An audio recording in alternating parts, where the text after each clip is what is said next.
Action. All right. Hello, audience, our fellow viewers. Back at it again with another episode of the podcast. This is episode 6. Can't believe we're on 6 episodes already. And I have two very, very special guests with me today, and a brand new co-host, which because Nathan took a paid leave because it was his birthday yesterday. So Nate, if you're listening to this, enjoy life, bro. Yeah, our editor in chief is out, but it's okay. We got it. We got someone even better. Well, that depends on who you are. Um, Daniel, he's our side coach. Daniel, say something to the our viewers. Something. All right. Hello. Yeah. Yeah. I'm a natural at this. Yes, definitely. Yeah. And our first guest, if I'd like to introduce, he's someone I know. He's actually my grade. Someone I know from like my brother. Very, very good. An expert at film. He'll plug all his films later. It's okay. And so Jaime, will introduce yourself. Tell the crowd about who you are, things you want them to know about you. So Jaime, take it away. Hi everyone, my name is Jaime Mari Joaquin Asido Morados. That is my full name, but I also go by Jaime. You can choose whatever you want to call me, but I disagree with Jericho. I'm not an expert in film, man. No one is an expert in film. What the heck is film? Honestly, To me, you are. Everyone except Bong Joon-ho. Yeah. What is film? How do you be an expert in this crap? But over my span of years living in this country and earth, ever since I was 9, I guess I could say that I have loved film. I have wanted to pursue it ever since I was 9. It started with my love of local Filipino films, and I guess now I'm still very inspired by Filipino films, and it pushes me to to create and be that typical artist with long hair, that filmmaker artist, that stereotypical Filipino artist who just cares about freaking art and passion, guerrilla filmmaking, just make films, love, hippies, all that stuff. Nah, I'm just kidding. Best intro we've had so far. I'm just kidding. My name is Matthew. Should I just use this whole opportunity to talk about myself?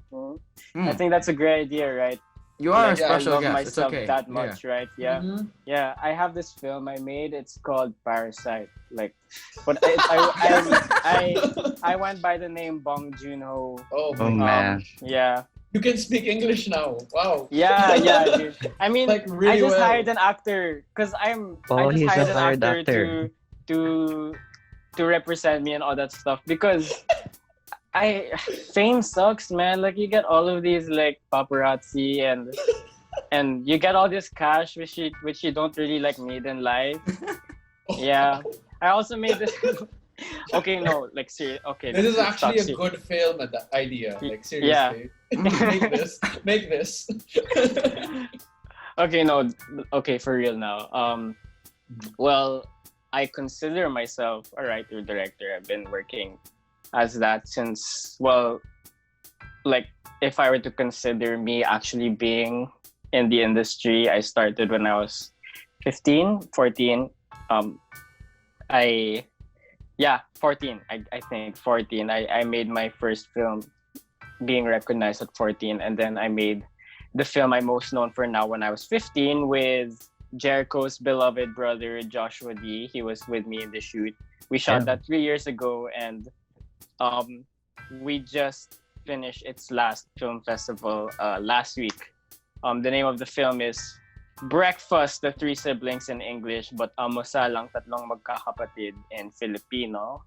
You can watch the final cut in vimeo.com/Kapengmukha. And it's also in its official online distributor Vidsi, but that's the first not so nice cut. I always say that like the final cut is better, so just watch the one on Vimeo, not the one on Vidsy. Yeah, but it's there. I also have some work in YouTube, but I'm not such a big fan of YouTube. But but sure, yeah, go. Oh, sorry, that's controversial. I love YouTube. I love YouTube so much. Everyone loves We're on YouTube. YouTube. Oh, I'm so sorry. I didn't know that. We're gonna I cut love it. YouTube, dude. We'll just I we'll love just We've cut been it. demonetized. We're not even monetizing this. How can we get demonetized? We've been demonetized love before YouTube, that. man. Yeah. YouTube is great. Yeah, I have some man. work here. I think it's still up. I made a spoken word video for Sofia Paderes, my cousin. It's called Hands. I did a 1-minute film called Isang Kabayan. It's also on YouTube. And a music video I made a couple of years ago entitled Nights by Eddie Swang from Warner Music, I think. I'm so sorry if she's listening. Dang. I think you're from Warner Music, but yeah. Yeah. Oh yeah, so yeah, Jaime, thanks for that intro. Yeah, Long intro. No, it's fine. We got to know a lot about you. You know, you're a special guest here today, so. I can You know, start the from when I was born if you want. Yeah. No, that's Yeah. later in the. No, That's okay, perfect. Okay, all right. That's later in the. Don't worry. Though you know you can if you Yeah. want to. And But the next guest, please don't talk as much. Just kidding. you're the next. No, We I'm don't want to just listen to him. No, I'm just kidding. Yeah. So yeah, we all know. So yeah, Jaime, thanks for that intro. We all know Daniel. He was our other guest a few episodes ago. He was okay, but you know, hopefully he'll be better today. But Yeah, we'll see. he's not so good, honestly. You get tired listening to his voice. Yeah. Yeah, Same. it depends also. But okay, I'm kidding. That. But yeah, we have our next guest, who's actually I'm very much connected with this person in ways that are not explained by mere science. So yeah, Josh, take it away. Yeah. Thanks, Jericho. To add to what he means about being connected to me, he's actually my brother. Oh, what? So we live. No Yeah. way. Twist, frick. Plot twist. You didn't tell me this. Plot twist. We live under the same roof. He's just upstairs. Anyway, I am giving out too much information. I should be more careful. I found Anyway. you on Google Maps. Oh my. By saying the word Anyway. upstairs, you Yeah. found me. Yeah. Upstairs. That's too much. They're wiretapping this. Anyway, what Yeah, go about ahead. me? Yeah, my name is Josh. Joshua D. You can call me Josh, Joe. There's a lot of Joshuas in the world, so just call me what you want. I've been questioning why I'm in this podcast. No, just kidding. But my connection to film actually began through Jaime, who tapped me to shooting the film Almusal, as he mentioned. My typical, or the thing that I'm typically passionate about is photography. So I have, I don't know, Jericho I'll just share it later. I have Instagram Yeah. handles, and it's primarily the work I do is more on photography. And so I was surprised when Jaime tapped me to shoot Almusal, mainly because I have no experience at all in film or short films. We typically make short films in school, but that's baloney. That you just do that and you usually just make fun of your friends with those films and hope you get a good grade. Oh, I think I know why Jaime tapped me. I made a short film for, I believe, a project, and in history class, and it was supposed to be the main thing was about a topic about nationalism or espousing nationalism or in any form. So it doesn't have to be like a very serious form. So we're divided into groups.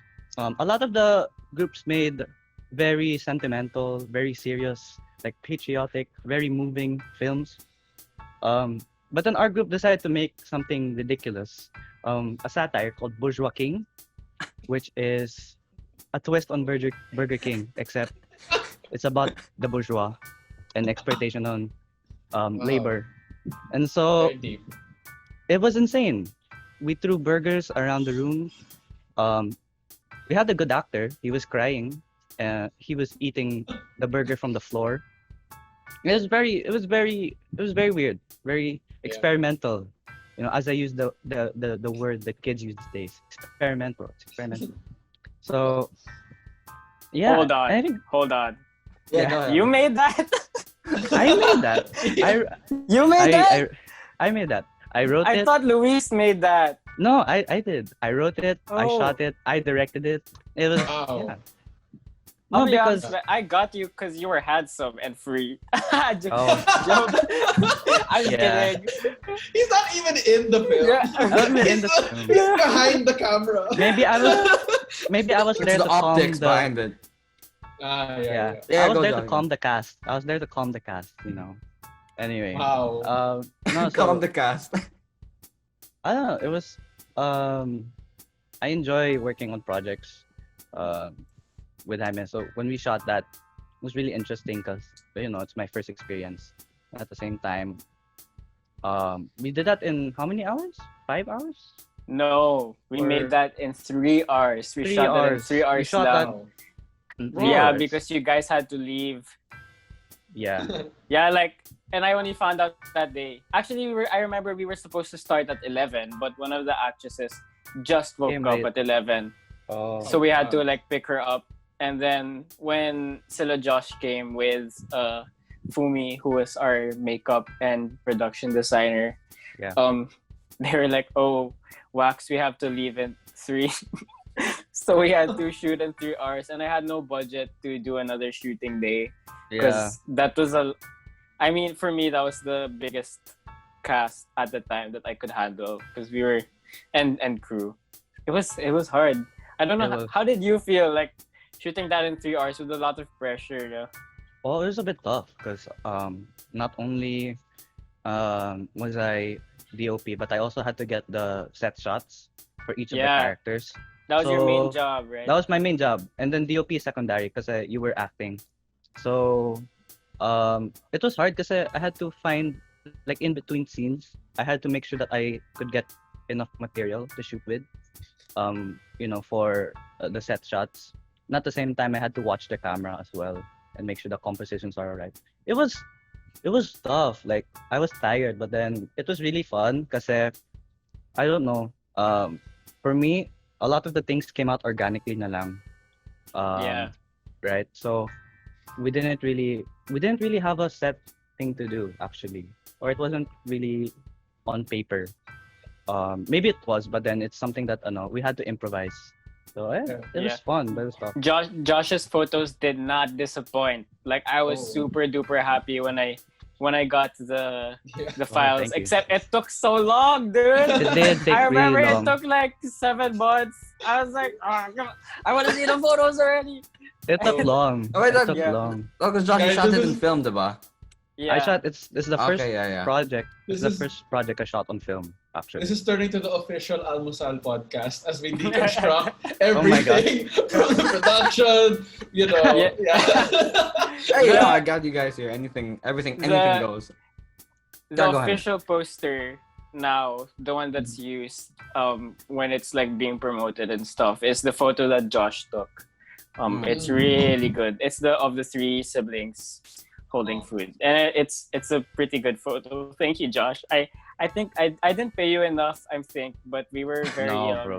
and You can pay we him were now. very You can pay him now. Now's a good time. It's okay. We can just declare me unpaid and then paid. You can Anyway, sue him. Exposure na lang. exposure. Shout out. Shout Shout out. out. Yeah. You get paid in Anyway, experience, bro. With regards to those photos, actually, just a fun fact. Actually, I was shooting film, a roll of film, and then it was super dark actually in the location, which was the house near Jaime's. It was really dark. So, with film cameras, there's a certain exposure that or a certain level of exposure that you have, which is called the ISO, or the film speed. So the film speed was for outdoors, right? For when there's sunlight, enough sunlight. But then we're shooting indoors, and so I was really worried at first because I think I made a couple of mistakes. Like I underexposed it, which means the shots were darker than it should be, and so I was really really worried how they would come out. But then like it turned out, when I saw the role, when I saw the scans, it was really impressive because parang there's this grungy vibe, there's this really dark and mysterious vibe to it. So I think Yeah, that was great. yeah, it was something that I don't know. It was not accident or unintentional, but I think we can all learn from unintentional things. Sometimes they can surprise us. So yeah, I also feel like God was the one who developed those shots. He was like, Yeah, man. "Oh, Josh, your shots are so dark. Let me clean that up a bit." let me clean it up. Sure. It was great. It was great. Yeah. Oh yeah. Thanks again. Yeah, Josh. Daniel, if you could maybe say a little something, or maybe explain why you're here today instead of Nathan. Did you kill Yeah, why Nathan? are Did you you here, kidnap dude? him, or what happened? I thought we were supposed to talk. No, just kidding. I mean, you guys, whoever's listening, it's probably the same listeners, per usual. So they already kind of heard me talk last time. In the 2 And they episodes probably ago. don't want to hear you talk Yeah. again. Yeah, so I will do my best to talk as little as possible. No, your But yeah, points were Nate- very. Last week, no, because your episode, you had very controversial talking points about like flat earthers Yeah. and aliens and all the other Yeah. things. So that was Yeah. kind of a dangerous territory, but I'm like, let's take the risk. Let's bring in Daniel, and his radical Yeah. perspective on things and stuff. Yeah, we Earth need is some- flat. We Come need on. some controversy in this show. We need Yes, some we need- controversy. Yeah, Controversy. that's true. That's how we get buzz, Yeah. And that's why Nathan is dead. I can. Yesterday on his Yeah. birthday, Yeah. that was your birthday Yeah. gift to him. Yeah. Anyways. No, Nathan is fine and happy. He's gonna edit this, right? Not me. I'm not doing this, right? No, it's free cast Yeah, points. It's he'll okay. edit You're you okay. out yeah. of it. Yeah. Yeah. Nate. Yeah. It's his birthday. He's resting. In peace, but he's not dead. But he's. Yeah, he's fine. I'm here. Yeah, for we now. will be soon though, because I'm great at- IB year 2 is coming right as like a speeding bullet. So we will be dead soon. So this might be Oh. the last few episodes. We'll see. But yeah, thanks to our audience and stuff. But yeah, Yeah. no, just to explain, because like the reason why I told because to me, or like on my perspective, Jaime is an expert, like a film expert. Not because he's like he directed Parasite, or because he he's Bong Joon-ho, but John who? Bong Joon. yeah, that's my no, but like no, because his work and stuff, I really much admire it, and from because like primarily like for film and like for movies, I'm very much just a consumer, like though I have watched videos and I have studied about it a bit, about cinematography and stuff, because like it's really a big deal actually, especially because it's an Academy Award category and stuff. It's a big deal and stuff. So yeah, that Yeah. area I'm in also. I'm not just because Yeah. whatever is hot right now and stuff. Yeah, Daniel, go ahead. I think we can say that we are all film enthusiasts in Yes. one way or another. We've all probably been watching films since we were born. So, yeah, I guess that's why we're all here as well. Not me. I hate film. I hate it. You hate it. He's I never hate it. watched any of his films. I hate film. Yeah. I hate it. Yeah. I hate it. But Look that's at the not what numbers. we're talking about today. I'm just kidding. I can take 30 minutes bashing film and why it doesn't help the world. Oh, Oh. I would love to hear Sure. those 30 minutes. Actually, that would be another interesting segment. yeah. Yeah, but how's everyone doing? Just thanks for the after the intro. It's like, hi man, how's life right now? 7 months into this pandemic, or Oh, 8? I don't know, man. how many months? But yeah, go Jaime. Yeah. Oh man, I okay, well I mean I think a lot of people can relate with this, that this pandemic has been it has interrupted a lot of plans, I usually plan like my year in the like, for example, One I year planned ahead. this year, 1 year ahead. In fact, me and Daniel were writing a film. I Daniel, do you remember when we started? Like, it was like Last year? early 2019, right?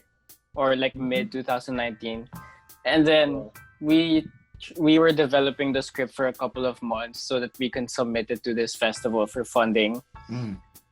Wow, and we loved the script that we made. Like, we were super duper confident with this comedic drama. It was super nice, actually. I really wish that we would have been able to make it, but sadly, because of the times, it was not made. It was not made. I remember even talking to Jericho and Josh about this film during this earlier stages when we weren't planning to submit it to the festival. We were thinking of fundraising and all that stuff, but we're like, nah, no one's gonna buy this. No, we're gonna spend too much and not earn anything. Oh man, yeah, there was lots of plans that I had for the mid-year of 2020, but of course, times are unpredictable, and some governments are not helping. But we live in the times. Name drop. No, don't do it. Don't do it. Don't do it. Oh. YouTube. It's Antarctica. YouTube's fault. Yeah. But yeah, so I've been trying to sort of keep myself sane, with all this. I'm very into politics, so you can imagine my pain right now. So you try to keep sane, especially right now. So church helps with that a lot. I do a lot of worship team things, and recently I've been working on this film that I've been thinking about ever since the start of this pandemic, and I just finished shooting a couple of days ago, and I am now having Daniel score it for free because I don't have money. Me too. Yeah. And I gave him a very complicated beg so that Daniel can suffer before school starts. Yeah, and Good idea, Jaime. Good idea. Yeah. Applaud you. so yeah, I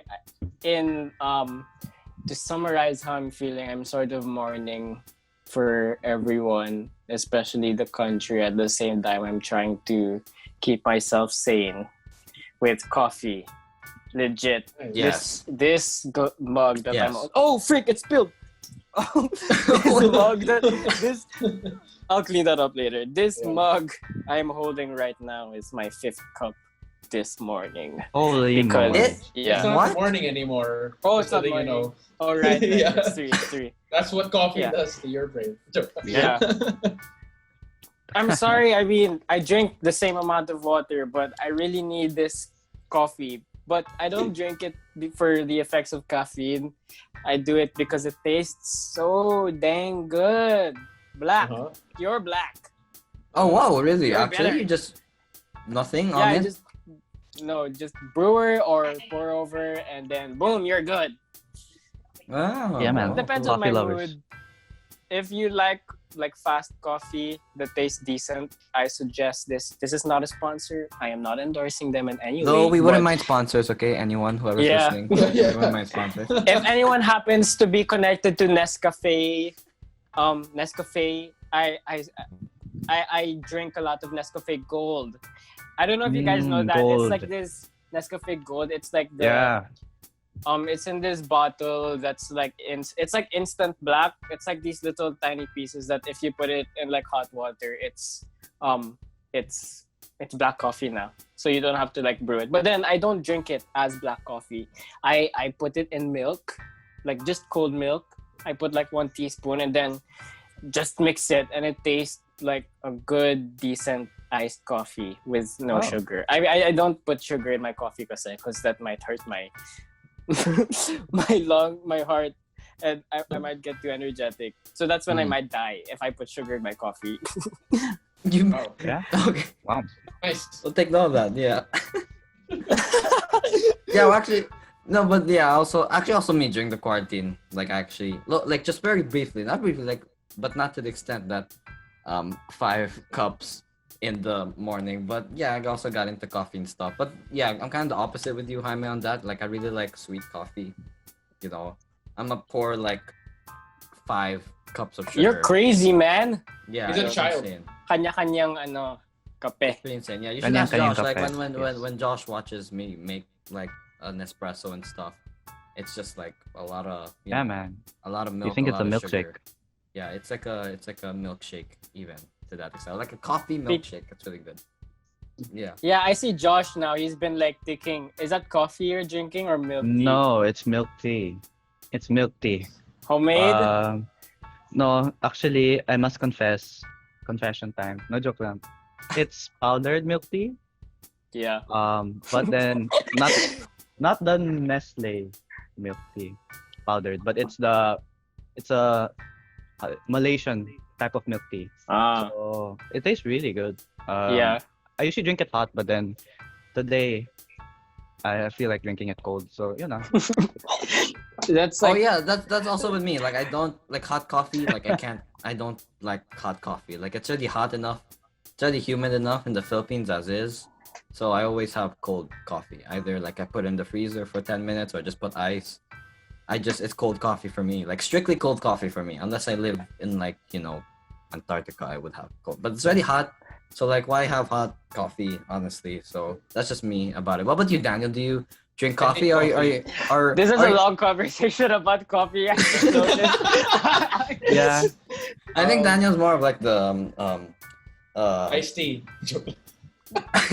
No, I don't like coffee so much. Sorry. Yeah, it's like he's a milk type of guy. Still, depending on milk I'm because he in needs to kindergarten. grow. Yeah. Daniel's the type of person who goes to a bar and asks for like soda or like iced tea. Actually, yes.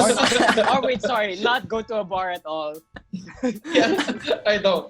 I stay outside, and then like I wait for you. Oh my. Yeah.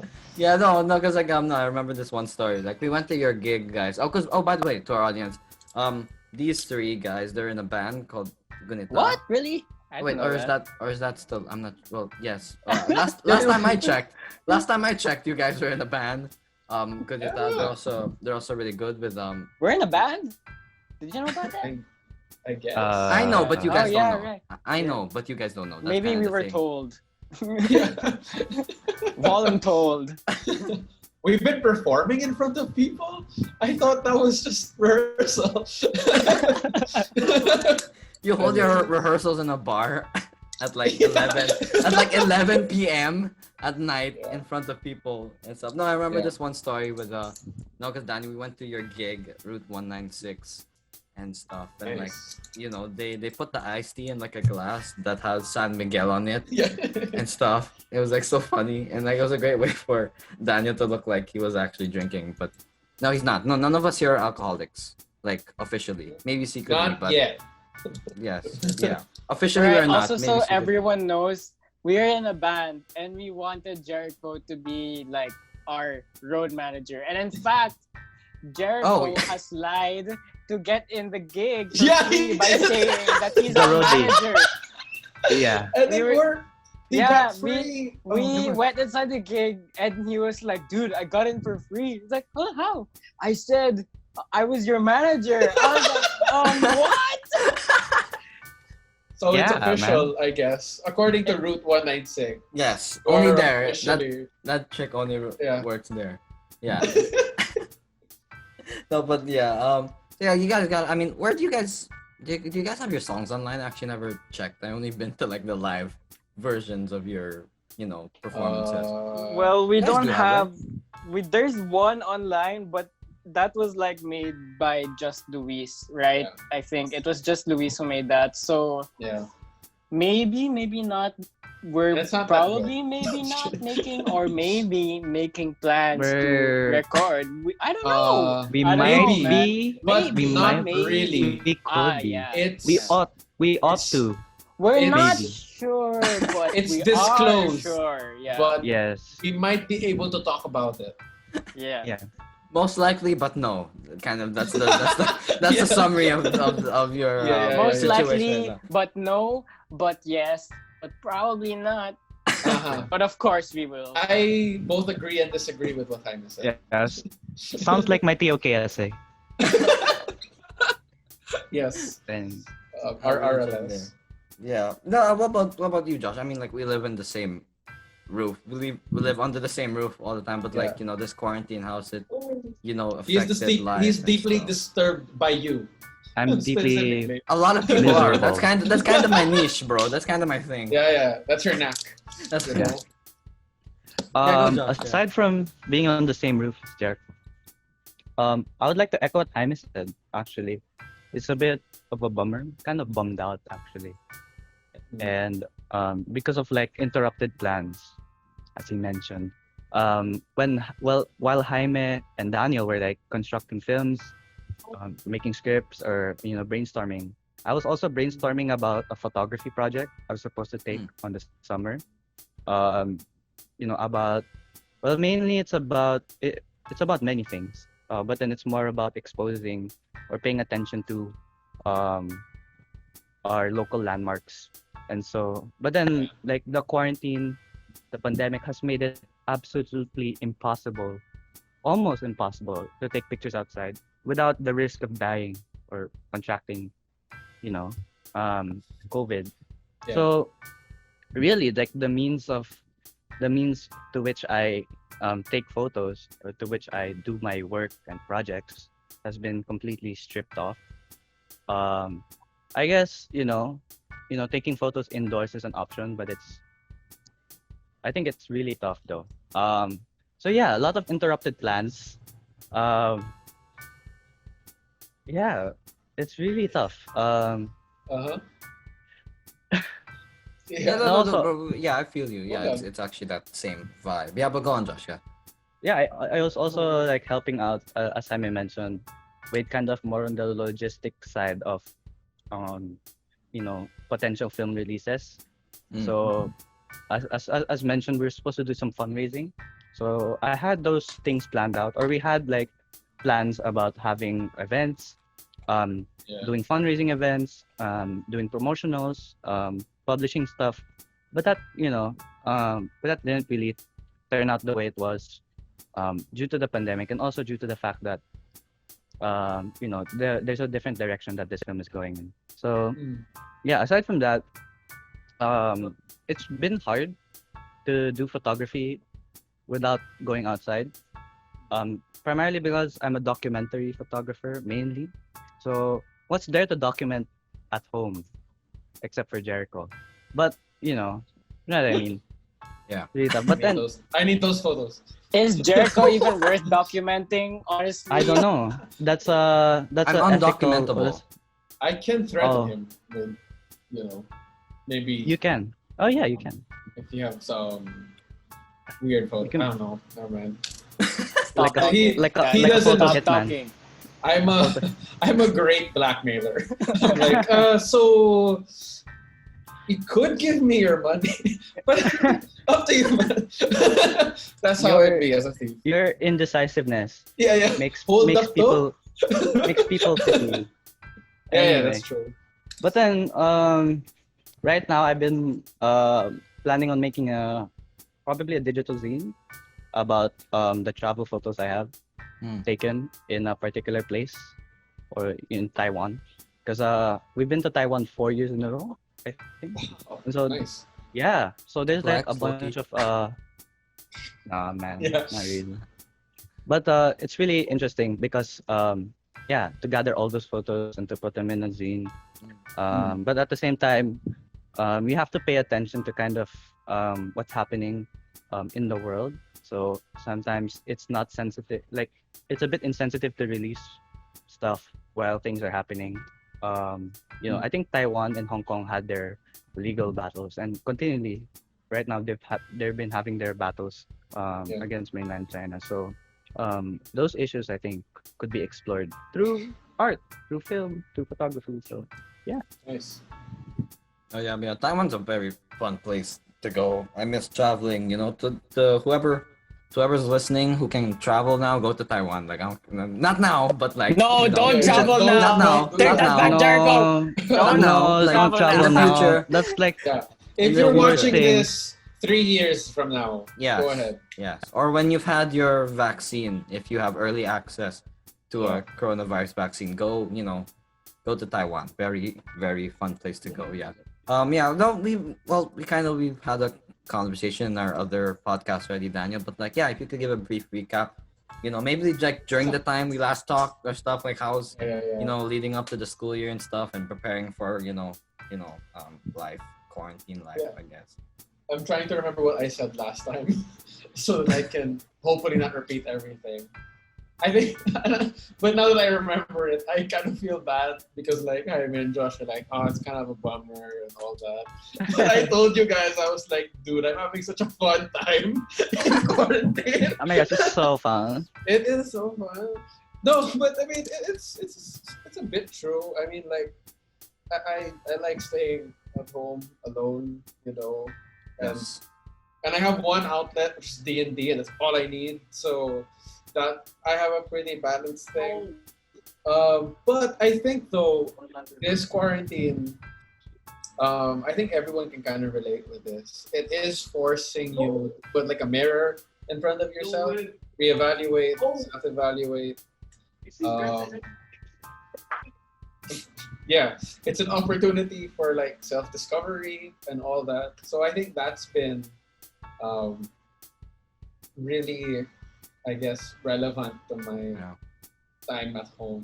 Like, if Josh and Jaime had like plans for this year, I didn't, so that's good for me. 'Cause I could think about it, now. No, yeah, you didn't. I You didn't guess- have plans for this year because you knew everything was going to happen. Oh Therefore- no! I didn't know Therefore- anything. This is. I am not involved in whatsoever. No, I was only leeching off Jaime's plan for this year, so that was all. That was all I had in mind. But now I'm still leeching off his stuff. I'm scoring his film. That's all I have planned. But yeah, that's I guess where I'm at in this quarantine. How are That you, was Jericho? in a pretty good situation, If you were to be stuck in the same, if you live in the same village as blank, it would be a pretty pretty good situation. You know what I'm saying? Jaime, you know what I'm saying? Everyone knows. Yeah. I guess Oh man. maybe. It is. I mean, I guess it is. My you know. siblings would argue against that, but sure. Expound. Like, what does that mean? What does that mean? Your siblings are arguing. No, I'm just kidding. They're fine. I Yeah, think. but yeah, and so yeah, I hope everyone's doing good. I mean, like at least you guys are all safe, right? Like Jaime and like, not you don't know of anyone like family or anything that's been incredibly infected, incredibly affected by like the, pandemic and stuff. Yeah. Like no infection or whatever. You're good. Well, in my place, there is a lot of cases. So I live in Binyan, Laguna, so that's pretty far from where all of these guys are living. Yeah. I live far south, Yeah. and there's a lot of cases here, like because an issue was that I think a few months ago or weeks ago there are patients who go to the hospital but they can't pay for the bills, so they leave, they escape, and then they're exposing everyone else. So, but of course we can't really blame them because what's the reason why they left? They couldn't pay for the bills, and that's a problem we have now because not a lot of people have access to good hospitals and good medicine and good treatment. I don't super duper want to get political because this is gonna go so lengthy, but yes, there's a lot of cases here, and I'm not super duper worried about any of my family getting COVID because we're all just in the house. Hopefully, I mean, I think this is for everyone here. Like, sure, we probably having a good time at home, Yeah. we're Daniel. being that lazy ass. But then, I mean, come on, guys. We're like, there's a lot of other Yeah. people. Check your privilege. Check your privilege, Check your man. That's why I mean, just personal. I hate it when people are like, "Oh, this rain." It's just like at Parasite, the movie I directed. They're like, they're like, oh, this Yeah. rain is so good. I love this rain. But then Yeah, when you look at yes. another perspective, people are drowning in the rain at the same Okay. time now.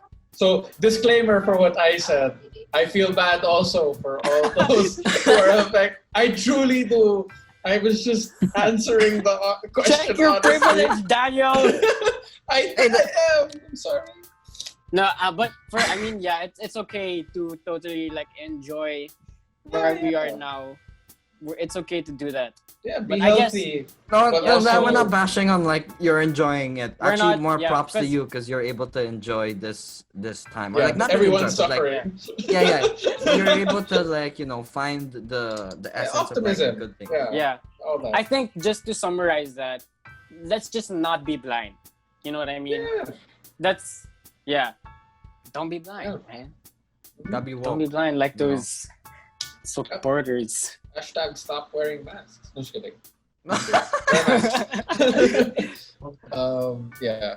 Okay, that's nice. Yeah, no, but seriously, everyone wear your mask, okay? If you don't wear your mask, then Yes, please. I was kidding. Yeah, you know, it's hard to so- tell with Daniel, but you know, he's in a Yeah, I'm not. different place. No, no, okay, but yeah, no, okay. So guys, we have Whoa, Oh my gosh, what is that? Whoa, what is it's a There we go. bonus round. There we go. What Are you was that? okay? Who's playing games? No, it's a Josh, stop playing Valorant. No, man. No, not now. Yeah, well, this is a new segment in the podcast where I hit everyone with kind of like a question that I sent to them before we started this podcast. Yeah, So, like how podcasts work. like how podcasts this work. new, Yeah. this new segment. Yeah, go lang. Yeah, so yeah, since we're all kind of connected, or like, well, we all partake or experience the film industry and stuff. I would just like to ask you guys just like maybe an interesting trivia or like something about yourself, about film and stuff. And it's like, what's the one thing you want best in the movie? When you watch a movie, what you searching for? Like you have a preferred aspect of it that you want it to be the best. So like when you make a movie, Jaime, or when or any other stuff like that. So yeah, so Direct. That's- Anong answer mo? yeah, let's start with Jaime. That's our new segment in our podcast. You know, especially if you're studying film. So I've been studying film for 2 years, like not professionally. I mean, like in school, I'm studying film. That question is so freaking hard. Like, what's one thing you want best in a movie? Knowing that there's so much different types of audiences and movies out there. Right now, I mean, last year actually, when I was learning about screenplays, I had a really great prof. His name is Eric Flanagan. He was teaching me script writing, and there were so many different types of scripts that we would submit to him. Like we had people who are submitting horrors or experimentals or comedies or dramas or romance or super duper weird sci-fi. Like they're giving him all these different types of genres, but then he doesn't really just look at he's not choosy. Basically, he looks at all of it as film, as stories. I guess if I were to answer that, what's that one thing I want best in a movie? Like this, just for me personally, that's kind of yeah. I just honestly, I'd watch anything. Honestly, you give me a film, as long as it's a film, I'd watch it. You can give me an experimental where there's not much of a narrative, I'd still watch it. But something I would want to see in a movie, which I'm guessing every movie should have, is something that their story or their experimental or just this whole experimental 1 hour long shot should at least connect with who you're watching with, who they made it for, rather.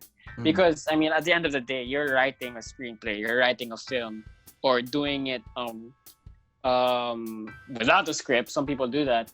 You're making this film, this story for a particular audience, and that's the most important thing about film. When I had video production class with my professor named Bani Logroño, he's a YouTuber actually, you guys can check him out. I'm like plugging in my professors and asking me to check on their work. That's okay, it's all But good. Yeah, they were Or the great grades. kasi, yeah. Well, they're actually not my profs anymore, but Oh. they're pretty good. So one of my professors, Bani Logroño, he said when you're making a film, always have, no matter what type of film you're making, always ask yourself, why are you making it and who are you making it for? So those are two things, not one thing, but I get those two things are something I want to see in the movie that's given to me, or in the movie that I'm writing, or in the movie that that I'm watching. There always has to be that clear statement of why they're making it, of who they're making it for. You can even argue that these badly written Netflix movies are written for those people who have. Is that bad? Is that like controversial? No. No, it's okay. It's Who okay. cares? Everyone Yeah. does that. We Everyone crave does that. controversy here. But yeah, like those movies are being made for people who like those badly written Netflix movies. And who's it for? It's for Just them. the facts. Just the facts. Why are they making it? For money, obviously, and for content. Yeah, but at least there's a reason why and who. Okay, but to go super duper specific, I actually do have one thing, like right now in my season. The thing I want to see in a movie, like you have those seasons where you're watching different genres. Like last year I was watching old Japanese films, and then last month I was watching rom-coms. That's a joke, but for example, now I am going back to my old roots. I want to see very good comedies because I love comedy, guys. It's such a universal language. It's the best. And I want to see very, very good comedies, but I want to focus on the different regions of the world, because we're always stuck on like American comedies, those drama comedies, tragic comedies. But then I realized that I'm in the Southeast Asia, I'm in the Philippines, why not search for comedies here? So yeah, it's searching for those good comedies plus the why and the who. But since we're I'm sorry, Daniel. Like, I just want to tell the audience right now that Daniel is trying to distract me because he knows that his answer isn't gonna be as good as mine. I don't know what she's like putting on a helmet. What? Dude, what are you trying to do? He's jealous. Yeah. Okay, so since we got into the topic of comedy, I wanna actually ask Daniel, because the film he wrote was actually about it was about a death in the family, but it was a comedy. Yeah. So when we wrote that, Daniel, I want to ask you that same question, but Yeah. during that time, like when we were making that script, like, because I don't know if you guys, I think you guys know about this. When we were in the early stages of developing that film, it was super duper duper duper drama. Like, it was so dark. Yes, very, very melodramatic. Very. As in, like, it was so. Yeah. I think it's safe to say this now, but it sounded so boring. And then I made this joke about the ash being. No, it's okay. It's okay. It's okay. So there's a scene in the film. People will forget. Yeah, we were gonna watch it. when it was still a drama. I remember I made a joke about the son holding the ash of the mother, and then it spills like while they're walking. Like, it's slowly spilling. And then we were like, dude, what if this film's just a drama? A comedy. What if we just revolve it around that? And then the amount of progress we created in 3 hours was better than the one we did in like 5 months. Yeah. Right? So what were you thinking during that time? No, when you said that idea, that joke, I was just like, let's just add that. And then we did, and then it really sparked a lot of things. Yeah, that was an interesting writing process because it did take quite a turn in that one writing session that we were able to do. And I think that, when we shifted to do more of a comedic story, our main question was that, is it like degrading the message? Is it holding Is it it back? appropriate? Yeah, or is it appropriate? And I don't know. It's Who not cares? done. So it might, we don't know. But I think at least with the initial stage, it was, I felt it was, for me, it was heartfelt and genuine. Again, because I agree, comedy is such a universal language. Humor is just a universal feeling, I think. So yeah, that's a good jumping off point for me to talk about, to answer that question that Jericho brought up. And this is what when he sent this, when did he send it? Like yesterday. This is what I remember thinking. It's like Jaime, I like watching a lot of stuff. I don't really mind like the sticking to one thing. Although animation is like my favorite realm of like media. Yeah. I sure. I think the most important aspect for me in a film is consistency within itself. If you're playing with the rules that you set up, then good. Then I'm on board. If the rules suck and you want to stick with those horrible rules, why not? If you can convince me that those are how it works. And I think because I like fantasy and world building, I think I've brought that mindset when people make, different types of stories and production. So like back to the film we wrote, were we consistent with the comedic elements, I think we were. We kind of just we're kind of harboring in one main joke there. Yeah. And also, when we Yeah. sorry, I'm sorry for interrupting, but not really. When we it's fine. I remember when we made that joke, like I said, kanina, we made more progress than we did in like the last 5 months or something. But then the jokes were so consistent and so witty and Yeah. so crazy and weird, but at the same time, it was so Yeah. emotional and personal Yeah. and that's why I can't wait to make that film. But I'm excited. you know what? I for don't the care film. if it's gonna take me like 5 or 10 years. I need to make that film like right now. It is so structured, so freaking Yeah. structured. Yeah. Wait, And wait, again, no. it's- Wait, sorry, Daniel. Sorry, we just keep cutting you off, but that's kind of the point of the show. Yeah. That's- We got to learn the show. Yeah. No, wait, Jaime, just to repeat what you said. You don't care if it takes 5 or 10 years for the movie. You want to make this movie right now. Yeah. Okay, just clarifying, because you said 5 to 10 years, but then you said Oh, I'm right now. But that was confused. I was confused. I was like, wait. What? yeah, sure. Yeah. No, I mean, yeah, you know go- what?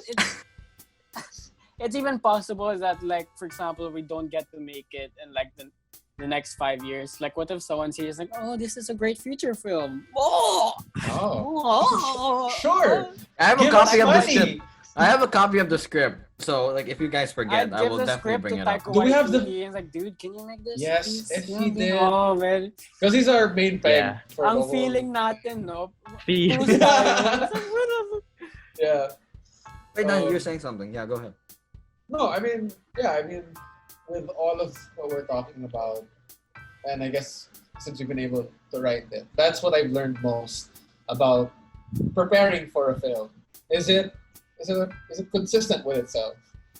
And even like, yes, with the comedy and your like medium and your Connection your with the audience, devices, but also the heart behind it, your message. Are things distracting you from it, or does it elevate what you're trying to say? So yeah, I mean, that's what I like finding in a film. I'm trying to come up with a really good segue like Jaime did, so I can give the mic to Josh. But I don't have one. I'll just So interrupt Josh, you. I'll just interrupt interrupt you. you. Yeah, Yeah, Sorry, Daniel. that's Sorry to much interrupt. better. Sorry, That's sorry. that's great. Sorry to interrupt, Daniel. I'll talk about something. So like films, I Oh, like wait, the Daniel, I movie. have something to say. I have something to Yeah. Sure. Sorry, Go. Daniel, but I need Go you to ahead. keep quiet for this part. Okay. I'm just kidding. Thank you, Daniel. Um, all really interesting thoughts from Daniel and Jaime.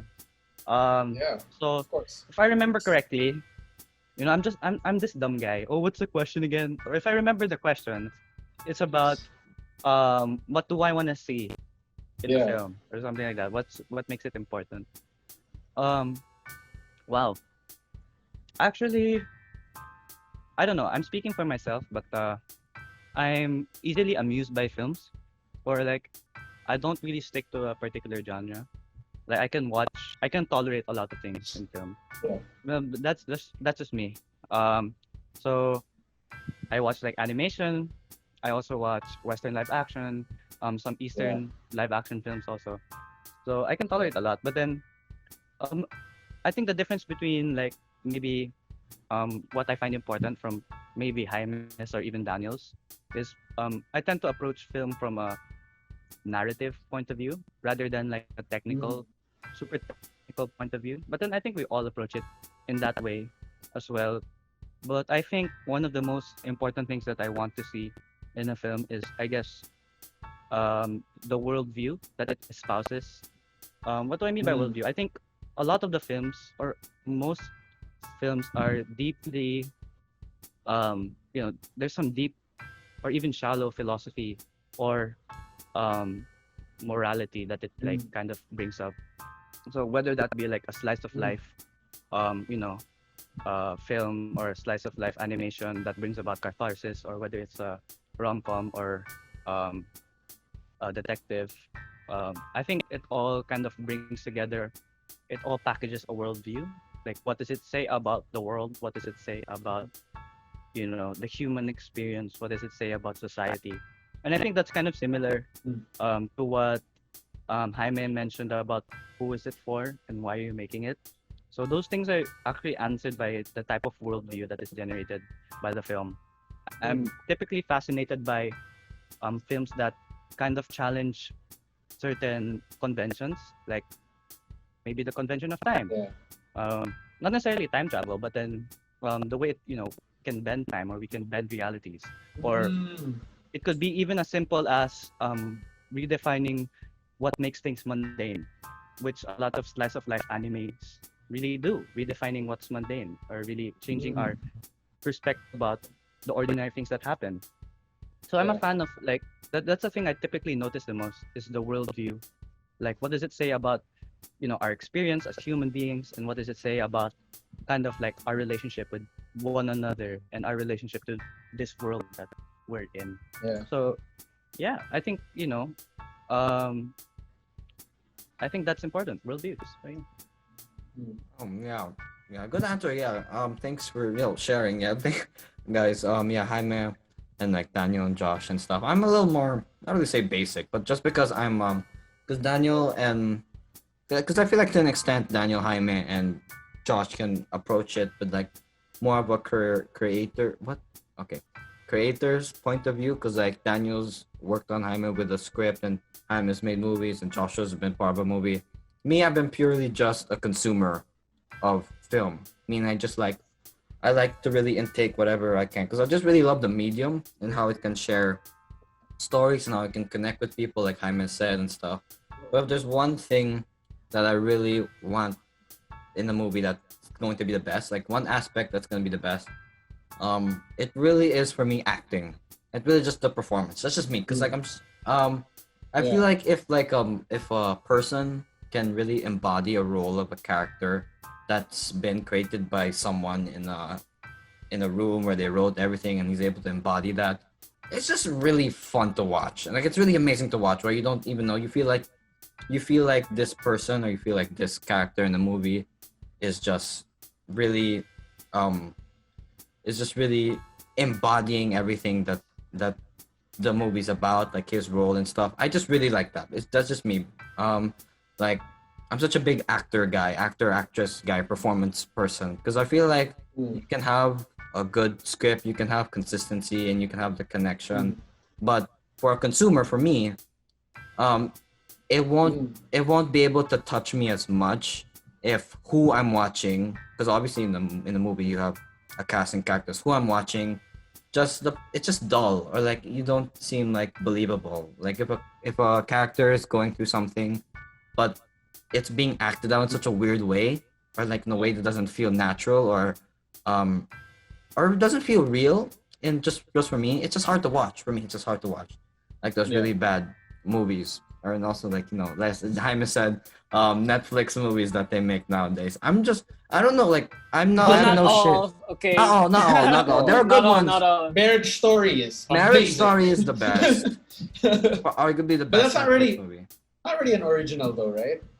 Oh yeah, because Noah I'm not Baumbach just had sure. the studio out for him and stuff. Like just me. I'm just really such a big Performance Yeah. guy. just You know a what? big Connected to performance that, there's a joke that some of my professors made. The ones who are directors, they say that 80% of a director's job is casting, because if you have a good cast, then you're basically done. You're good. Yeah. Yeah, But that's true. Like in my experience, if you have a good cast, if they're able to really dissect the script, especially during pre-production, when they're really able to understand their character without you really having to super duper say everything, they're able to do it. Actually, there's this film. I think you're gonna love this, Jericho. Alright. It's called Come and See. It was made in the 80s, and it's a horrifying film. It's considered horror, but it's a film set in World War One, World War Two. I'm not sure. I forgot. But then, the interesting thing about this film is that the main characters did not have professional acting training, but their performance was crazy. As in, it's the film is seen as like, when you watch the trailer pa lang, you're gonna see portraits of them having this psychotic, crazy face that's super traumatized from the war. And the film isn't super focused on the soldiers. They're focused on who the war affects, and it's the people, the citizens of the home where all the bombs are going and all the people who are getting affected. We're focusing on the trauma of the people. And trying to act and portray that is so hard, especially if you don't have professional training. So I'm really interested to know how the director did that, and how the actor. He's young, huh? He's not like a grown man. I don't know how old he is, but he portrayed a young boy. And it was so like, wow, you're watching this. It's like, how did they make this? How were the actors able to hold this performance and hold this story and keep it in their hearts and know that as this filming went on, because it's such a traumatizing story, I think this is a good segue to the next question. I know Jericho, you're supposed to ask this, but No, I it's think okay. I'm no problem. You guys are because making my job easier. I'm all we good with that. can have this podcast without you actually. A lot of people. Yeah. Yeah, No, but- it's okay. We got rid of Nate, guys. Now we get rid of the main host. Yeah, but because what we're all talking about here, like with Daniel's answer, with Josh's answer, and with my answer, and with Jericho's answer, is with film, we're all wanting something a bit meaningful, something good, with our hearts. I like what Josh was saying. Like, how does it sort of like contribute to the world, something like that, right? And for me, I think that's something we need now in all cinema. I mean, not a lot of people would agree with me, because a lot of people watch films purely for entertainment, and they're gonna say like, that's true. like world view and problems and stuff aren't really like that entertaining. Yeah. You're right.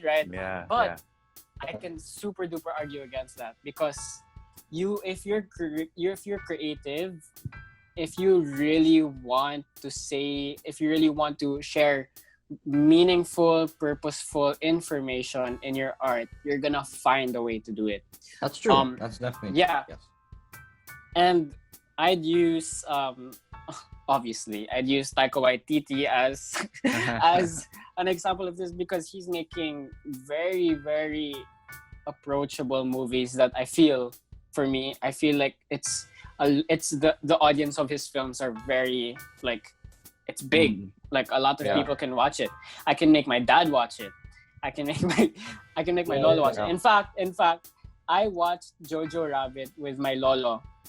Wow. And he loved it. Like he was like, "Oh, that was actually pretty like that was great." You know, following this kid who's Wants to idol be a is Nazi. Hitler, The kid wants to be a right? Nazi. You Yeah. think that And it's so it- dark, but it's Yeah, not. and it makes sense. If you're a good director, if you really want, like I'm repeating what I said, Karin, if you really want to share that meaningful experience, you're gonna find a way to do it. And for me, that's my goal here in the Philippines because I feel like a standard of film has been set here for mainstream movies.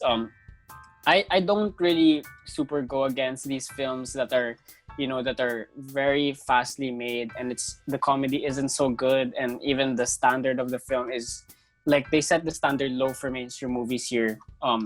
That is my personal opinion. A lot of people can argue against that, but I feel like you can find a way talaga to give good content, meaningful content for people to take away from the film that you're making. Not just fast love stories or Eye candy or just eye candy. 'cause it's a weird. movie. Yeah.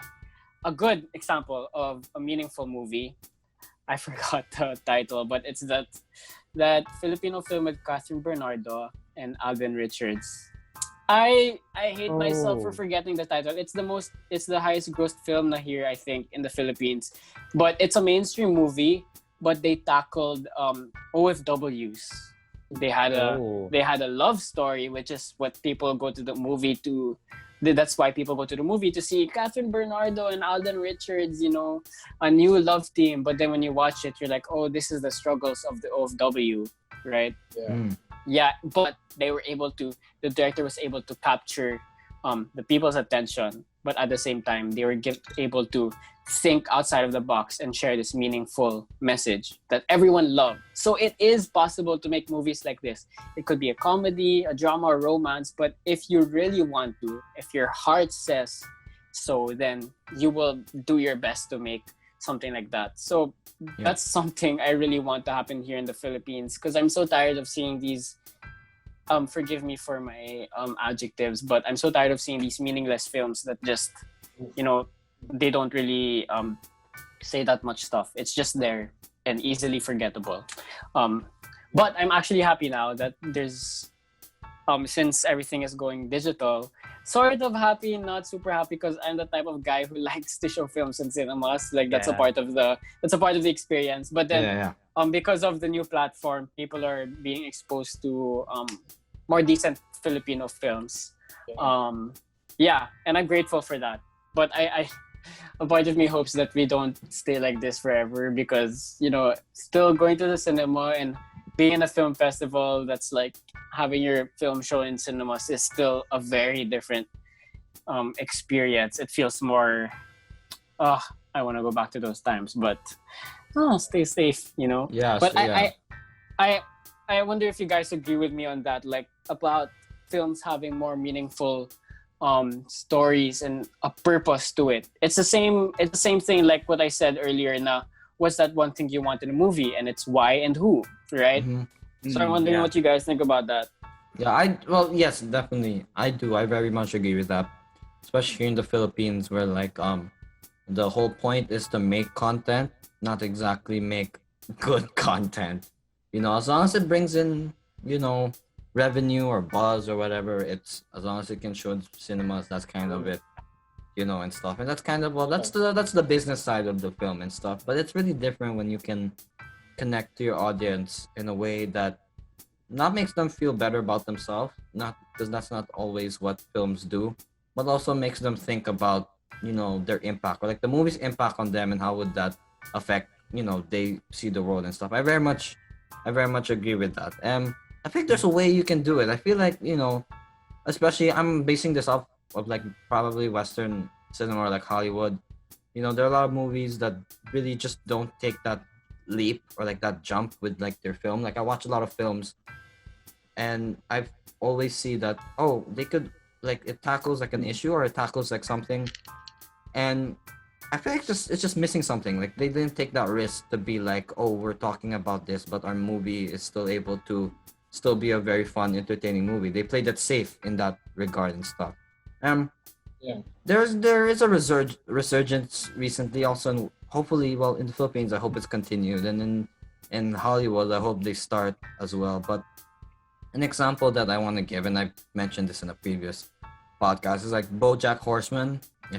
If anyone who's ever watched that, it's such a it's like it's basically about a horse that's a guy, and he's living in a world where like animals and humans they live together and stuff, but he suffers from depression and like alcohol abuse and addiction and drugs and stuff. But It's in a way, hilarious. it's really funny, but at the same time, in the end, like I'm not gonna spoil the ending, or like in the end of each season or the end of each episode, you can always take something from what the whole show is about that really explains the fatality of the human condition or just how humans are. And I really love that. I really love that how you can still be a funny show, but in the end, or like the bigger picture is, well, this is why humans are like this, or there's a reason why humans are troubled and stuff, because like there's either a past experience or an issue.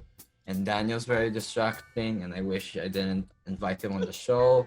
All those kinds of things that factor into all that stuff. I very much agree with Jaime on that. Though to an extent, though, there are some movies that it's okay that they don't have a point, where it's really just you really want the screenplay, like just how well written it is, or you just want the movie to look really good and stuff like that. There are some like that, but the issue is when all the movies are like that.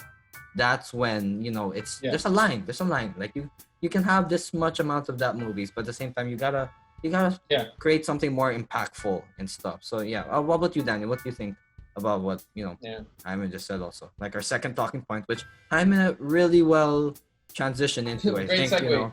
great Yeah, segue, you're Jaime. welcome. Better than I can. The better than we can. Sorry.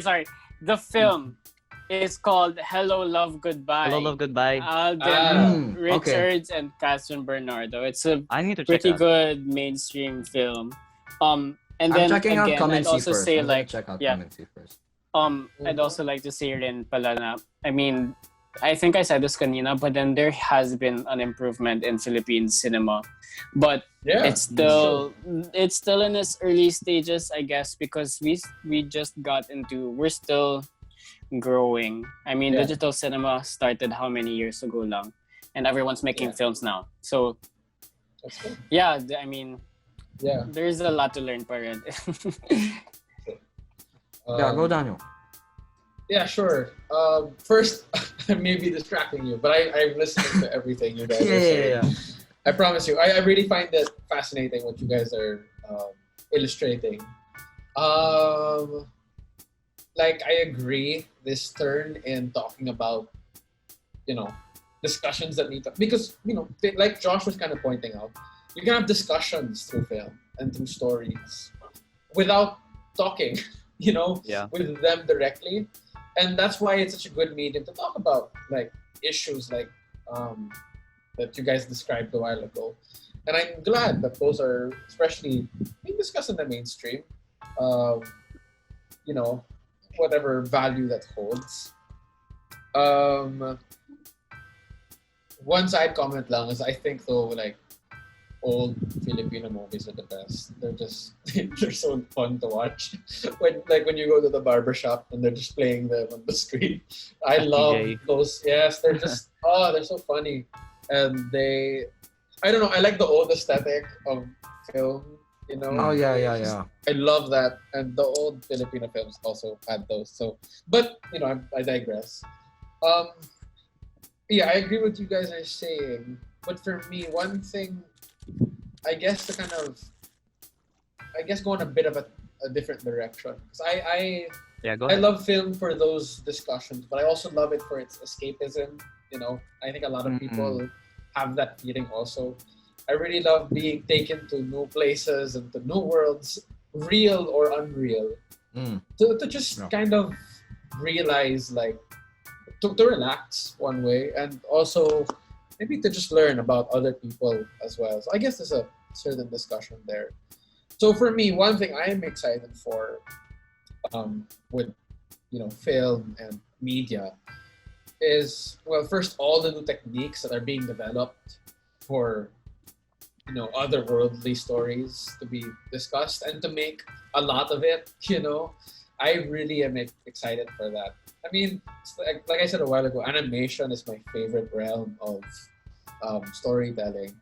But it's very hard to do and accomplish. There might be a lot of it, but that takes a lot of time, a lot of effort, a lot of money. But with 3D animation coming out now, I mean, Pixar kind of did that already, but like with its accessibility, hopefully more things can be made.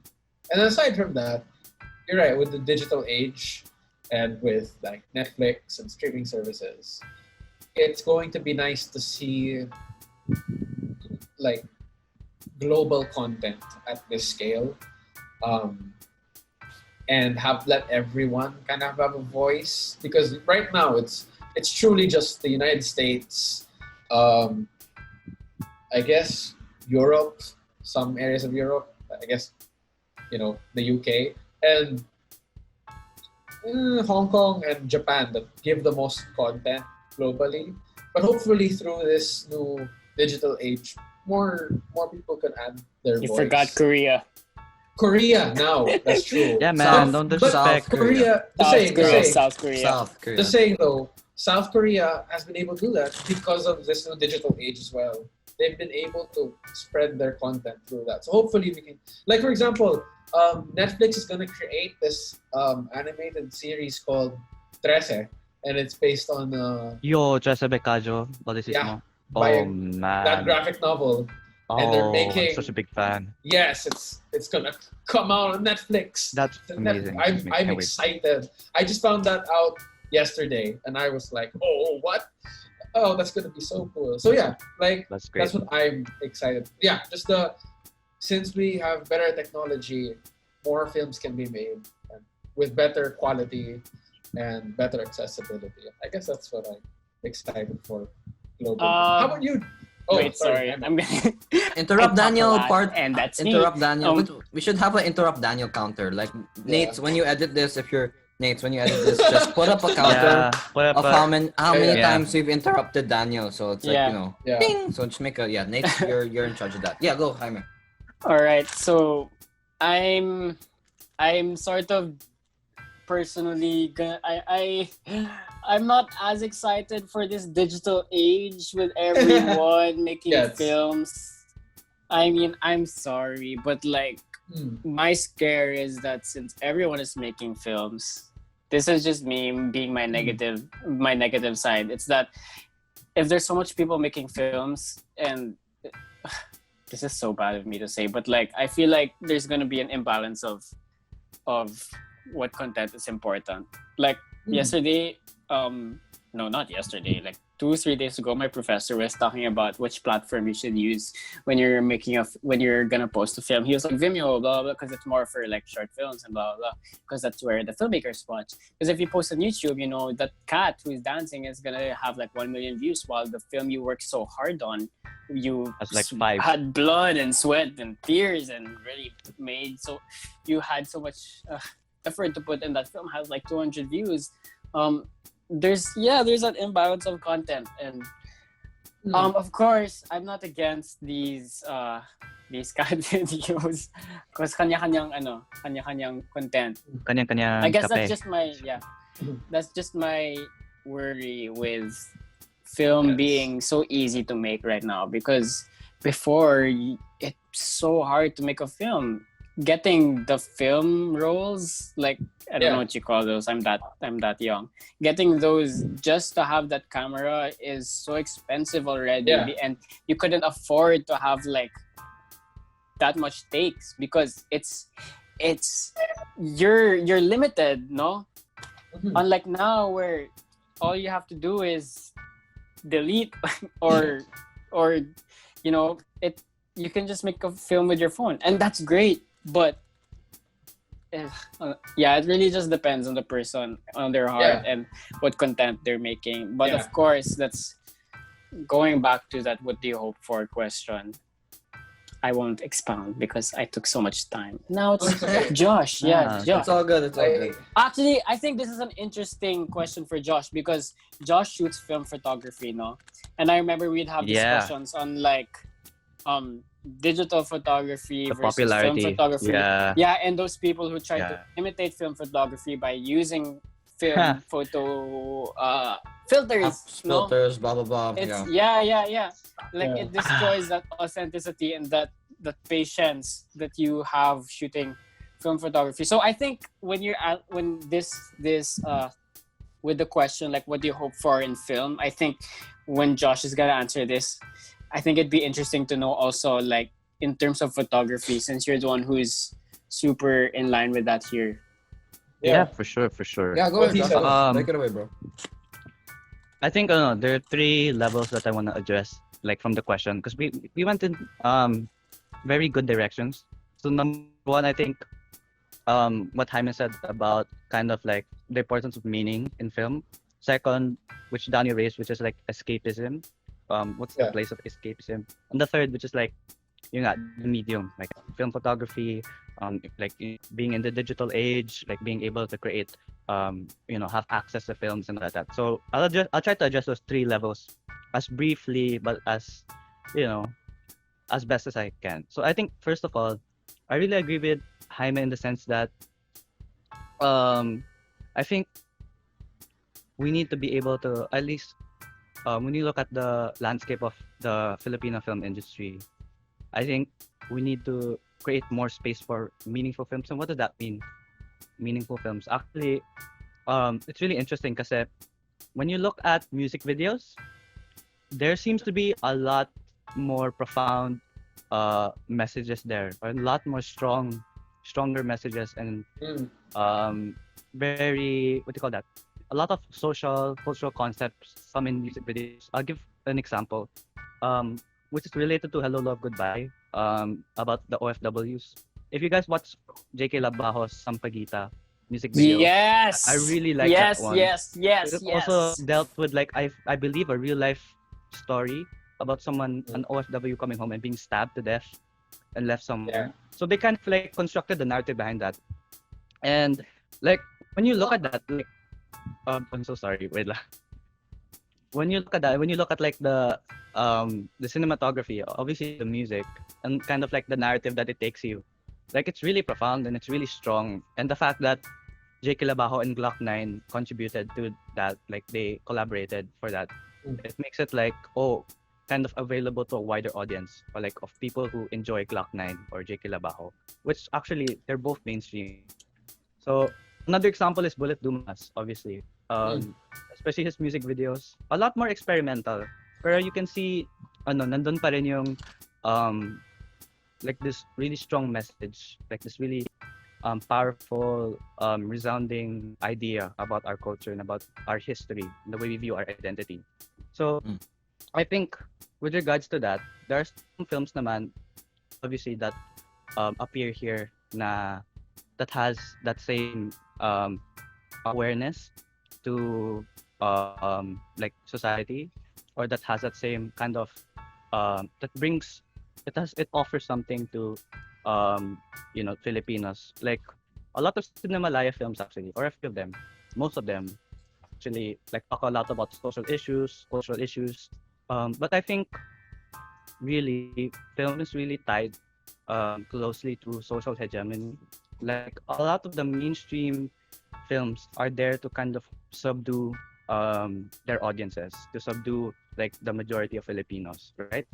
Like we see like the same narrative, the same plot lines, and that's there to kind of subdue the conscience of like its viewers. Para it can be something that they gravitate to, something that they can repeatedly consume. Yeah. So I think one way for us to, I think this is just my theory, my hypothesis. I think one way for us to make space for films that really challenge the status quo is for it to enter the middle class. like for it to be readily accepted and really readily entered, embraced by the middle class. And I'm not just talking about like, middle class groups like us, like filmmakers or artists. Actually, we only make up like a really, really small percentage Yeah. of that class. If you think about it. But like, I'll give an example. Um, I think with the rise of like films such as Parasite by Yeah. Jaime, no joke, by Jaime Moradas. no, Parasite, and then Taika Waititi's Jojo Rabbit. Like those things really challenge the status quo, and they challenge like the conventions of their society. Like in the case of Parasite, the society of Korea, and so like that is um, films like that have entered the South Korean middle class like for a very long time, and so it's now even entering like the Western middle class. So I think like a lot of things, like a lot of industries, like a lot of ideas, like a lot of you know, uh, like a lot of the arts, like if it enters the middle class and it's embraced by the middle class, I think that's when it starts. That's where it starts to make its way to other people also, to the different marginalized classes, because like that's where it becomes cultivated. That's where it becomes enriched. That's where it becomes like kind of synthesized. So I agree with Jaime in the sense that we need to be able to, I think it's doing a good job now. There's a lot of improvement technically speaking, but then the fact that we need to look for a way to showcase Filipino identity and Filipino stories and Filipino narratives. I think that's still missing. Um, Mm. one last thing before I end that level.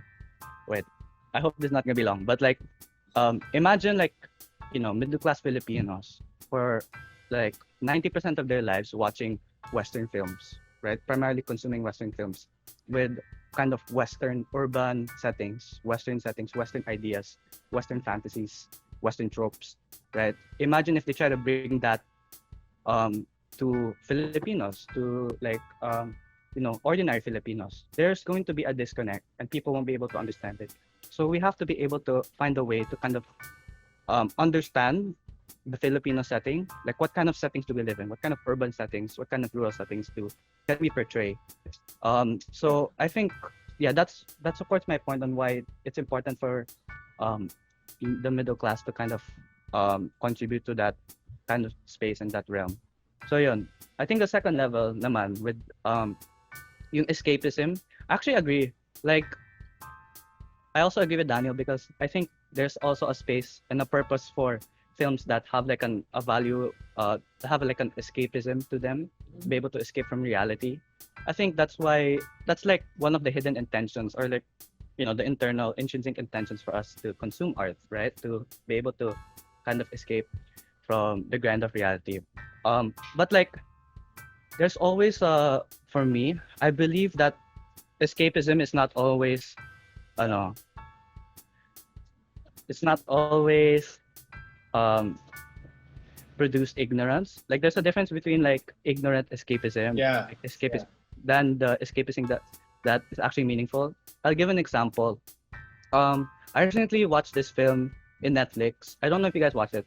It's called Ang Pangarap Kong Hold Up. Do you know that film? Yes. That Yes. one. All right, that film. I really enjoyed that film. Number one, like the cinematography is actually technically good. It's technically sufficient. I also like the colors, and I also like how they try to stick to the natural setting, like the natural urban Filipino setting, like yung mga barong-barong and all that stuff, and like the small barangays. But then also like if you watch the entire film, like it's really just like parang like the initial reading will be like, oh, it's just like a comedy, or it's like feel good comedy. But then like it could be like, oh, it's an escapism. But then when you actually dig in deep to it, or when you kind of pay attention to it, you kind of see how they expose like certain things in our culture, certain things about the way about these kinds of people, without directly saying it, without being didactic, without being like, oh, this is like direct moral advice or something like that. So I think there's really a space for escapism in film, but then at the same time it can pay attention to certain details about our life and our society that nobody really pays attention about.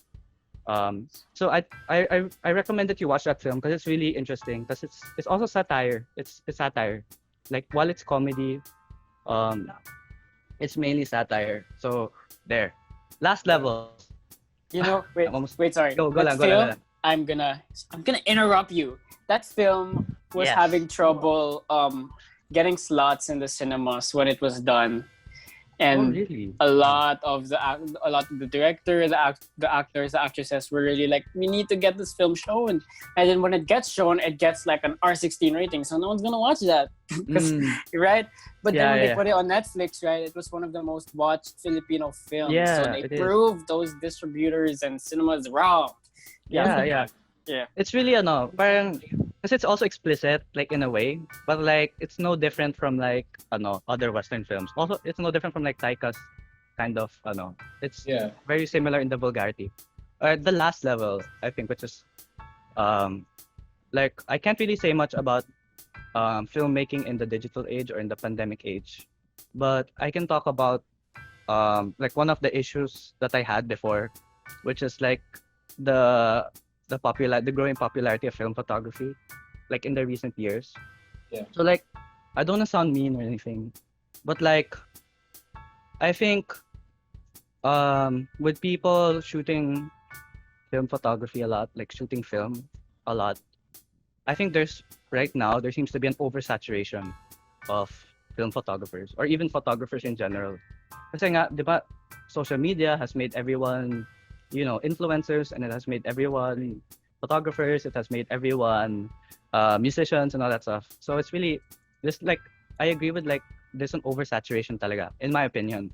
Because while photography is a technical skill that people learn to be able to capture images, it also has this side where there's also kind of like a side where it also educates. Just like film, right?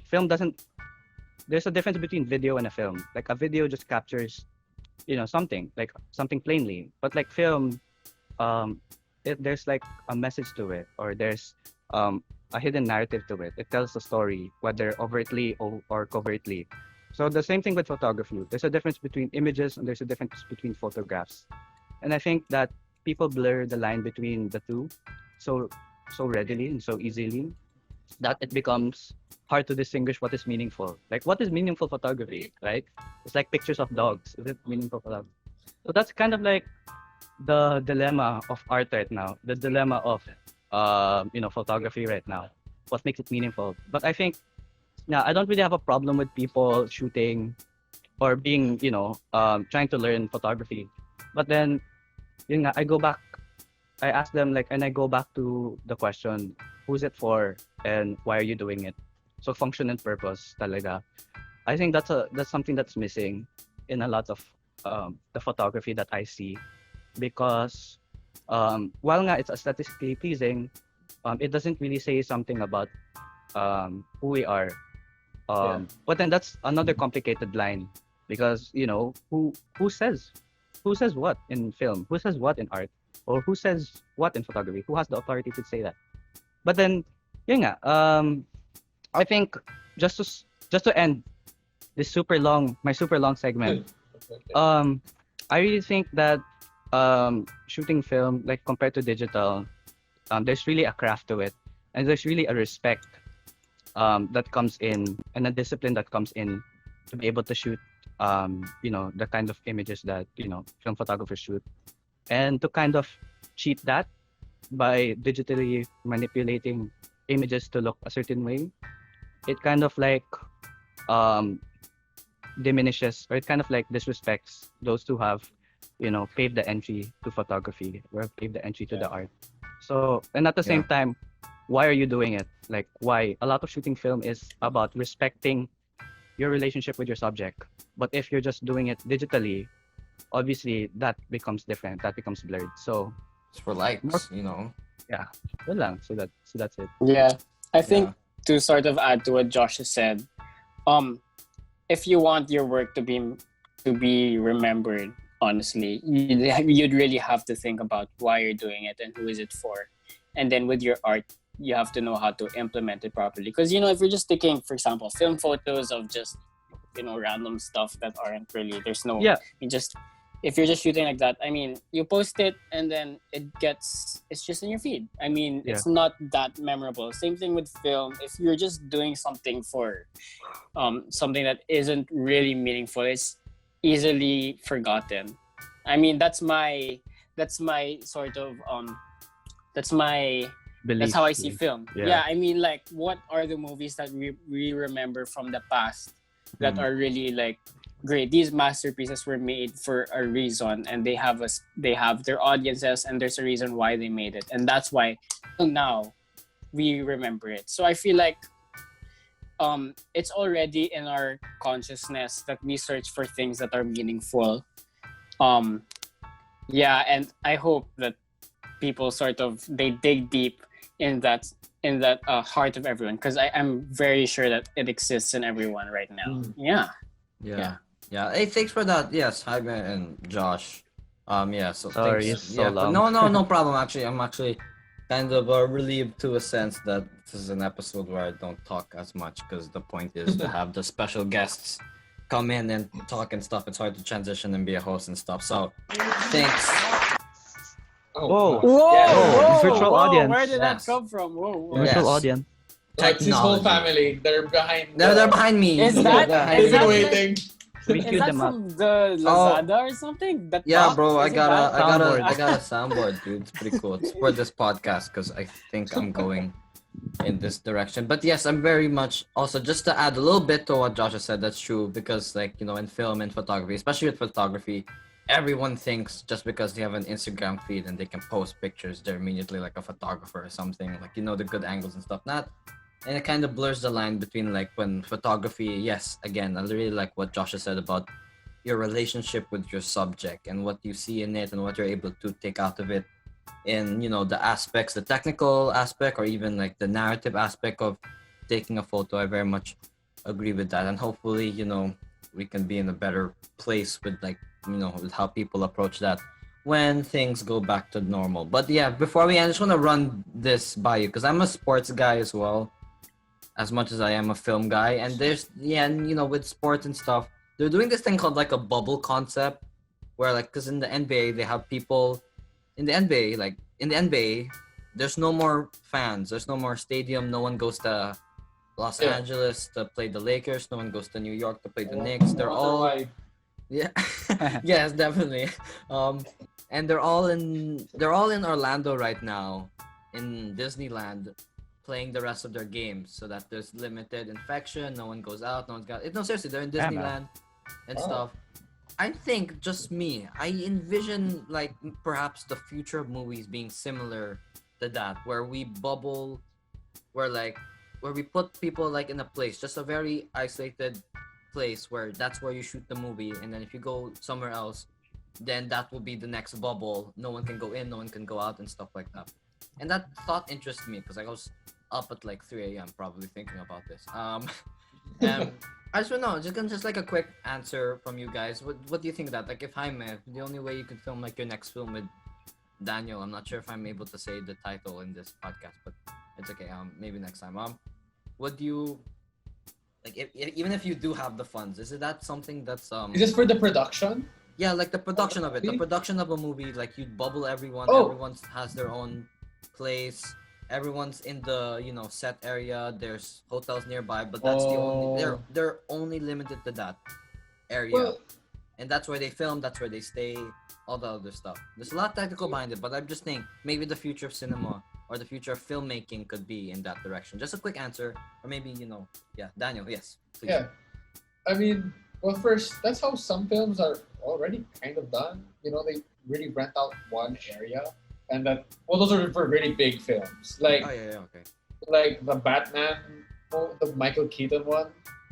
Like that one they made that whole set, and then they shot there and all that. They had everyone in that area. But I guess for more recent stuff, you guys have all watched The Mandalorian. I watched. Like, I'm the first watching it. 2 episodes. Watching it. Okay, it's incredible, right? I like it. Yeah. They did not shoot on location.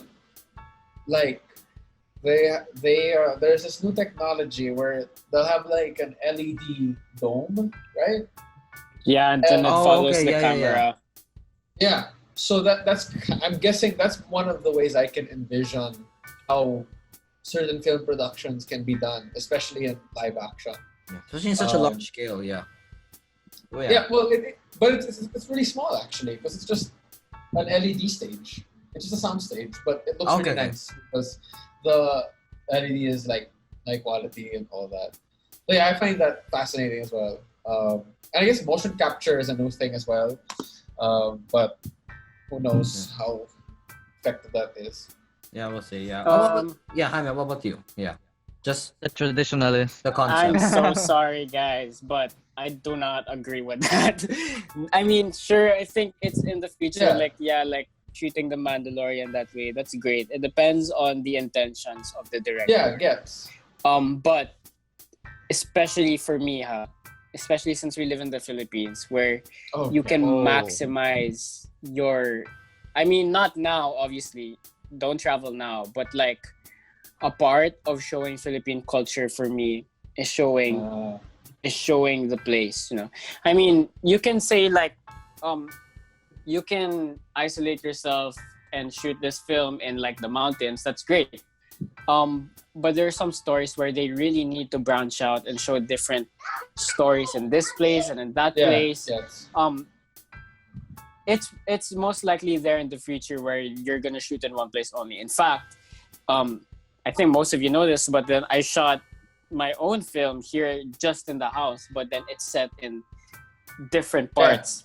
But I did that because I had to. Yeah. And people are doing that now. But I don't think that's gonna be like the only choice in the future. You know, I want everyone to be able to, because that's a part of the experience of making films. Like, I just learned production management, and you're really thinking about what are the logistics of bringing the actors and the directors to this place, or bringing the screen to this place. It's part of the budget to go different places if your story really needs it. But of course, again, at the end of the day, it depends on the vision of the director, what type of director you're working with. Like, you could be working with Steven Spielberg, who's gonna maximize technology, or you could be working with who's Quentin Tarantino, who likes traditional filmmaking in the sense, you know. Yeah. So it really depends, honestly. In a technical perspective, it depends on your budget, your director, and your resources. But I think it's cheaper now to go to the actual location. I think.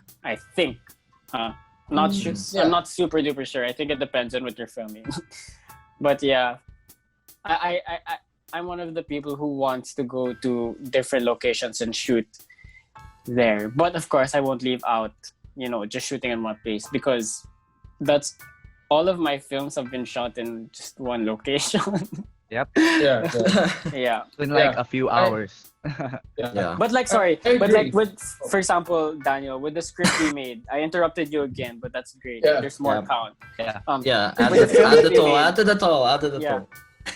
With the film that we made, imagine if we just shot like limited, we're just here, for Gets. example. Yeah. But then no. Yeah, I agree. We really need to go different Yeah. places, especially with, for example, I'd probably have a true C vision of how I want the place to look like. You know? No, I mean, I totally agree. It's all about intention, you know, or purpose. Like, really, all the technicalities of how you choose to produce a film are just as important, you know. Because I guess the reason we're trying to discuss about this type of bubble filmmaking. No, I'm Just not to see gonna. what- Sorry, Daniel. I'm gonna cut you off again because that's how things work. No, very quickly. No, I'm just being pragmatic about it, meaning like practical, like Yeah. keeping everyone safe. Yeah, go, Daniel, go.